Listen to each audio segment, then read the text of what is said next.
Hello students, welcome to this channel Nanak education point. My name is Hina Takkar और class 11 का demand chapter upload नहीं हुआ था, ठीक है। तो मैं आज वो वीडियो बना रही हूँ, साथ में क्लास 12 की भी सीयूईटी की तैयारी हो जाएगी। मैं यही चाहूंगी कि आप लोगों को कम से कम टाइम में वही टॉपिक पढ़ने पड़े जो पेपर में आ रहे हैं। वो सारे टॉपिक मत पढ़ना, डिमांड में काफी सारा कट गया, वो नहीं आएगा, तो उसी में फोकस करो जो आने वाला है। वही मैं सब पढ़ाने वाली हूँ, वो भी शॉर्ट में, और तैयारी पूरी हो ही जाएगी और पेपर भी क्लियर हो जाएगा। और बाकी जो इसका जो नोट्स होंगे वो मैं टेलीग्राम पे अपलोड कर दूंगी, मैं डिस्क्रिप्शन में लिंक दे दूंगी, आप वो ज्वाइन कर लेना। और क्लास 11 के स्टूडेंट्स के लिए भी क्वेश्चन पेपर अपलोडेड है, तो वो भी देख सकते हैं। जल्दी से स्टार्ट करते हैं। डिमांड चैप्टर क्या कह रहा है, यानी डिमांड को समझने से पहले हमें एक चीज ये समझनी है कि जब भी डिमांड चैप्टर में कंज्यूमर के बारे में पढ़ेंगे कि अगर प्राइस बढ़ेगा, ठीक है, अगर प्राइस किसी भी चीज का बढ़ता है तो डिमांड क्या हो जाती है, कम हो जाएगी, और प्राइस अगर कम होगा तो डिमांड ऑटोमेटिकली बढ़ेगी, ठीक है। तो यही चीज हम फ्रेंड सबसे पहले हम समझते हैं डिमांड क्या होता है। डिमांड का मतलब है जब कोई एक कंज्यूमर, सबसे पहले उसकी विलिंगनेस होनी चाहिए, वो चाहता है सामान को खरीदना। दूसरा एबल टू बाय, यानी कि वो उस चीज को खरीदने के लिए एबल भी होनी चाहिए, यानी उसके बजट में होनी चाहिए। फिर वो जो सामान खरीदना चाहता है उसका प्राइस देखता है। हम लोग भी देखते हैं, जब आप भी अगर शॉप पे जाते हैं तो यही देखते हैं ना कि कोई भी सामान जो है आपको चाहिए भी है और साथ में आपके बजट में भी है और सही टाइम भी है, आपको उसी वक्त खरीदना, तो डिमांड वहीं पे अराइज हो जाती है। इसी को क्या बोलते हैं, डिमांड बोलते हैं। डिटर्मिनेंट्स ऑफ डिमांड पढ़ने से पहले एक चीज और समझते हैं। डिमांड हमारी दो तरह की होती है, एक इंडिविजुअल डिमांड होती है और एक होती है market demand. Okay, individual demand में डिफाइन बिल्कुल सेम रहेगी और मार्केट डिमांड में बस आपको अ की जगह ऑल करना है और कंज्यूमर की जगह कंज्यूमर्स कर देना है। जब बहुत सारे कंज्यूमर मिल जाते हैं तो वो क्या बना देते हैं, मार्केट डिमांड बना देते हैं, ठीक है। और डिफाइन की इंडिविजुअल की तो है ही। उसके बाद आता है कौन कौन से डिटर्मिनेंट, यानी कौन कौन से फैक्टर्स हैं जो हमारी डिमांड को, इंडिविजुअल डिमांड को इफेक्ट करते हैं। सबसे पहला कौन सा आता है हमारा, price of the given commodity. Price of given commodity से मतलब है अगर चाय का प्राइस बढ़ जाता है तो क्वांटिटी डिमांड क्या हो जाती है, कम हो जाती है, ठीक है। किसी भी चीज का देख लो, जैसे पीछे प्याज का प्राइस बहुत बढ़ गया था, ठीक है, तो हमने डिमांड क्या कर दी, कम कर दी थी। ये तो बहुत पुराना एग्जांपल है, आप चीजों का प्राइस देखते रहे हो, हर चीज का प्राइस बढ़ रहा है, ठीक है। जैसे यहाँ चाय का प्राइस बढ़ा तो डिमांड कम हो गई। Number 2, price of related goods क्या होता है। प्राइस ऑफ रिलेटेड गुड्स में आता है दो तरह के goods, substitute goods and second one is complementary. Substitute goods वो वाले होते हैं जैसे कि जो एक नहीं मिला तो दूसरा यूज कर लेंगे। जैसे कि देखो, टी एंड कॉफी, टी अगर महंगा हो गया यानी कि चाय अगर महंगी हो गई तो कॉफी पी लेंगे, ठीक है। आप लोग पीते हैं कॉफी, कमेंट्स में बताना जरूर कि आप कॉफी पीते हैं या टी पीते हैं, ठीक है, तो बताना जरूर। अगर आप कोल्ड कॉफी पीते हैं या हॉट पीते हैं तो वो भी बता देना, कोई दिक्कत की बात नहीं है। T and coffee, okay, T and coffee. तो अगर कॉफी का प्राइस बढ़ा तो डेफिनेटली क्या हो जाएगा, टी का प्राइस भी बढ़ जाएगा। आप लोग सोचेंगे कि ऐसा कैसे, तो मैं बताती हूँ ऐसा कैसे। क्योंकि देखो, अगर कॉफी वाले ने प्राइस बढ़ा दिया, ठीक है, आप लोग जो है, मुझे नहीं पता कहाँ की कॉफी पसंद करते हैं, लाइक सीसीडी की, स्टारबक्स की, या घर पे कोल्ड कॉफी बनाते हैं, वैसे तो घर की भी बहुत अच्छी होती है, ठीक है। तो कॉफी का प्राइस अगर बाहर महंगा हो गया तो हम लोग टी पी लेंगे, चाय पी लेंगे, ठीक है ना, तो हम लोग शिफ्ट कर गए। इसी को हम बोलते हैं सब्स्टिट्यूट गुड्स।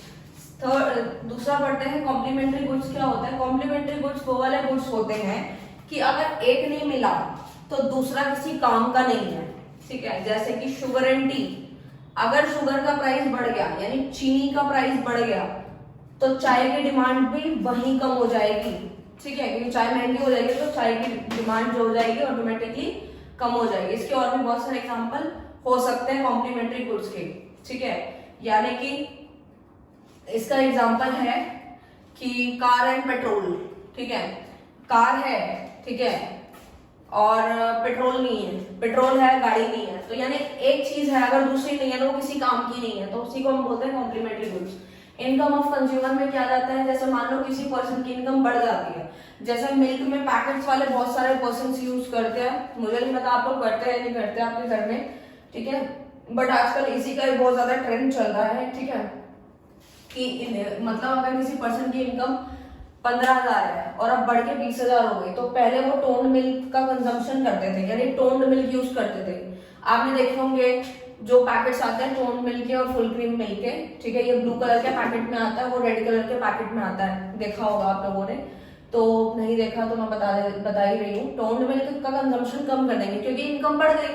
अब किसका बढ़ा दिया, फुल क्रीम का बढ़ा दिया, क्योंकि फुल क्रीम जो है ये माना जाता है कि टोन मिल्क से अच्छा है, यानी इनकम बढ़ी तो हम लोगों ने टोन मिल्क का कंजम्पशन कम कर दिया, फुल क्रीम का बढ़ा दिया। ओके, उसके बाद हम लोग पढ़ते हैं टेस्ट एंड प्रेफरेंस। ये तो बहुत इजी है, एफ मतलब फैशन है, ओके, डी मतलब डिमांड, ठीक है।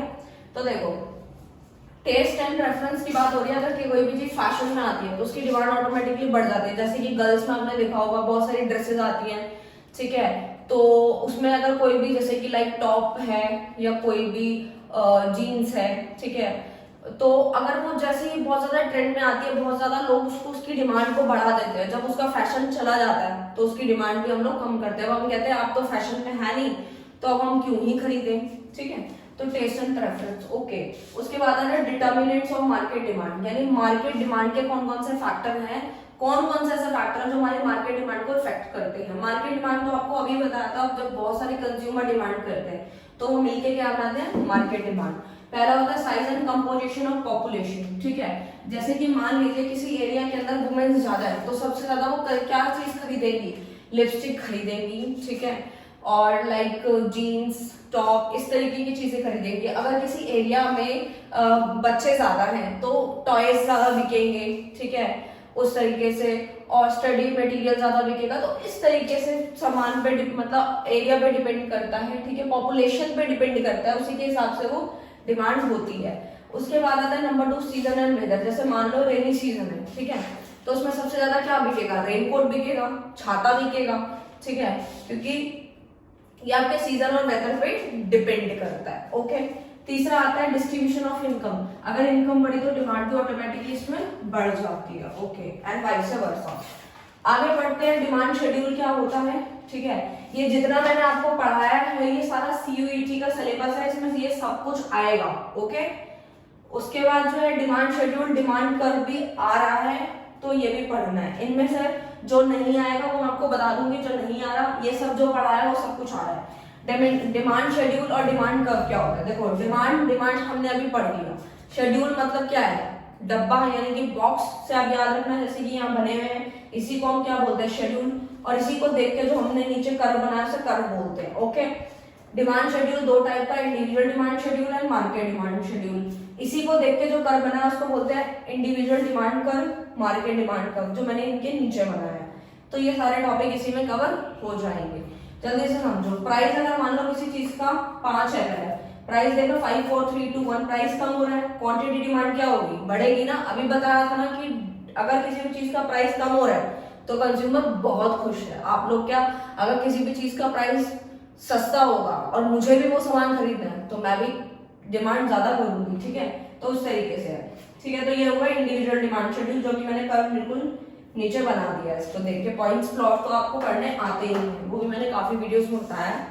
नेक्स्ट आता है मार्केट डिमांड शेड्यूल। इसमें क्या करना है, 2 हाउस होल्ड है यानी 2 घर का भी लिया है मैंने, यानी 2 और मोर का ले सकते हैं। मैंने ज्यादा बड़ा डेटा नहीं लिया क्योंकि मुझे शॉर्ट में टॉपिक कवर करना था, मैं 3-4 और भी ले सकती थी, ठीक है।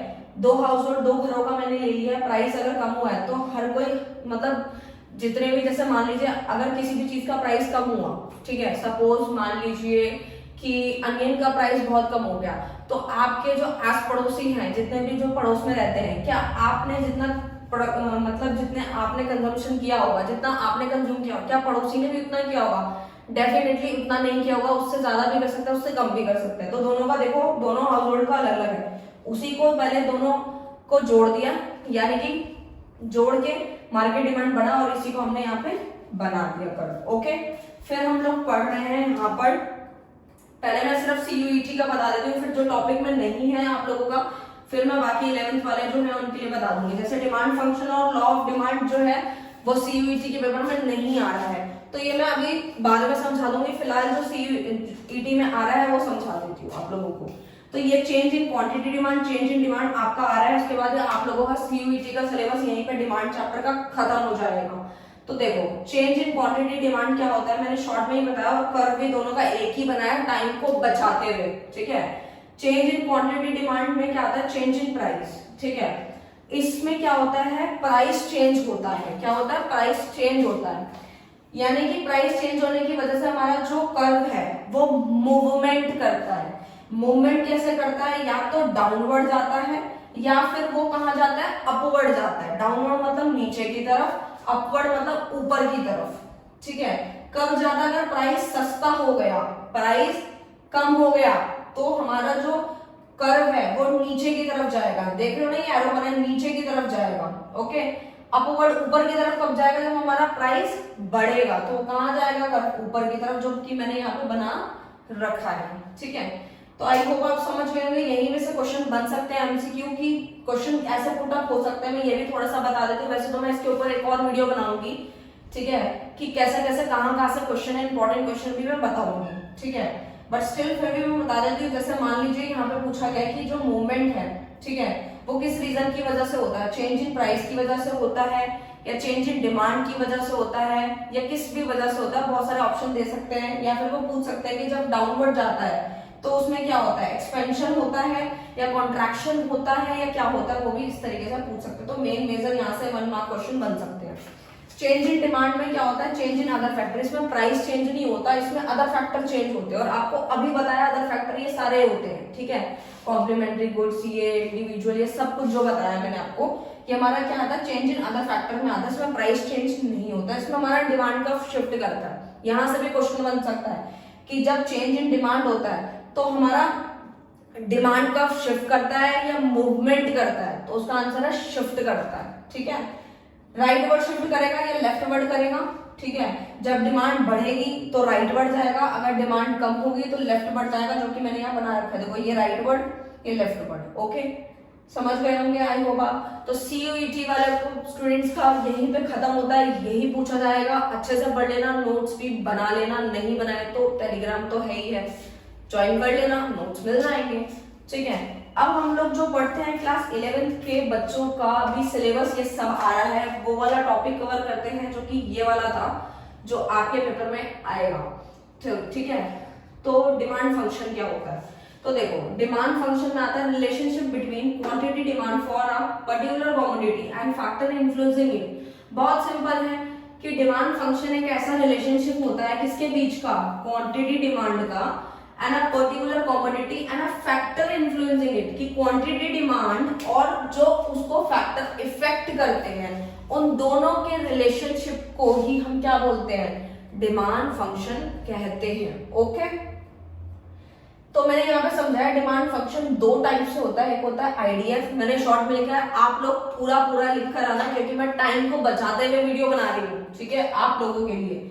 आईडीएफ मतलब individual demand function, okay. MDF मतलब market demand function, okay. IDF में यानी कि इंडिविजुअल डिमांड फंक्शन में क्या आता है, यही सारी चीजें आती हैं, सेम डिफाइन है आप लोगों की, ठीक है। इंडिविजुअल्स हो जाएगा बस आपका, ठीक है। यानी कि पीएक्स, पीआर यानी प्राइस ऑफ कमोडिटी, यानी कि जो मैंने ऊपर लिखा था price of related good, Y मतलब इनकम, टी मतलब टेस्ट, एफ मतलब फैशन, ठीक है। यही सारी चीजें जो हमने फैक्टर्स पढ़ेंगे वही सारे फैक्टर्स आ जाएंगे। और मार्केट डिमांड फंक्शन में क्या आ जाता है, फंक्शन रिलेशनशिप बताता है, PX, PR, income, taste, preference, ये सारी चीजें जो आती है हमारी किसमें आ जाती है, मार्केट डिमांड फंक्शन में आ जाती है। उसके बाद लास्ट टॉपिक कवर करते हैं, लॉ ऑफ डिमांड क्या होता है। लॉ ऑफ डिमांड तो और भी सिंपल है, इनवर्स रिलेशनशिप होता है। इनवर्स रिलेशनशिप मतलब होता है एक चीज बढ़ेगी तो दूसरी कम होगी, अगर दूसरी बढ़ेगी तो पहली कम हो जाएगी, इसी को बोलते हैं inverse relationship. Inverse relationship between keeping, देखो inverse relationship between price and quantity demand, price और क्वांटिटी डिमांड के बीच पे इनवर्स रिलेशन होता है। यानी अगर प्राइस किसी चीज का बढ़ रहा है तो कंज्यूमर क्या करेगा, खरीदता थोड़ी जाएगा, ये तो करेगा ही नहीं, ठीक है ना, क्योंकि फालतू के पैसे तो किसी के पास भी नहीं है, ठीक है। अगर प्राइस बढ़ा, ठीक है, मैं सिर्फ समझा रही हूँ आप लोगों को इनवर्स रिलेशनशिप का मतलब, प्राइस बढ़ा तो क्वांटिटी डिमांड कम हो गई, अगर प्राइस कम हुआ तो डिमांड बढ़ गई, दोनों के बीच में क्या है, इनवर्स रिलेशनशिप है। और अदर फैक्टर क्या रहते हैं, कांस्टेंट रहते हैं। कांस्टेंट मतलब चेंज नहीं होते, फिक्स रहते हैं, ठीक है, चेंज नहीं होंगे, उसी को बोलेंगे लॉ ऑफ डिमांड, जिसको हम सेट्रियस पेरिबस बोलते हैं। 1 नंबर का जो आपका जो क्वेश्चन है 11th स्टूडेंट्स, वो यहीं से बन जाएगा कि लॉ ऑफ डिमांड का एक और नाम है सेट्रियस पेरिबस, यहां से आपको पढ़ना रहेगा। ओके, पूरा चैप्टर यहीं पे खत्म होता है, ठीक है। नोट्स के लिए आप टेलीग्राम ज्वाइन कर लीजिए, आपको वहां मिलेंगे ही मिलेंगे, ठीक है। और 11th के जो क्वेश्चन पेपर है वो भी मैंने अपलोड किए हैं, जो भी न्यू स्टूडेंट ज्वाइन करते हैं तो उनको भी मिलेगा। और मैं शॉर्ट वीडियोस बना रही हूँ क्विक रिवीजन के लिए, बहुत ज्यादा काम करेंगे, आप देख लेना। स्टैटिस्टिक की मैंने काफी सारे चैप्टर का अपलोड कर दिया है, 1-2 दिन के अंदर पूरी बुक जो है पूरी खत्म हो जाएगी। यानी कि क्विक रिवीजन में बहुत काम करेगी। जो भी स्टूडेंट लॉन्ग वीडियो नहीं देखना चाहते हैं, ठीक है, तो उनका सोल्यूशन वही है, बहुत ज्यादा हेल्प होगी उससे आपको, ठीक है। और अगर आप एमसीक्यू करना चाहते हो और पूरे मार्क्स लेना चाहते हो तो आपको ये वीडियोस भी देखनी पड़ेगी, जिससे आपका हर एक क्वेश्चन डेफिनेटली सॉल्व हो जाएगा। Thank you so much.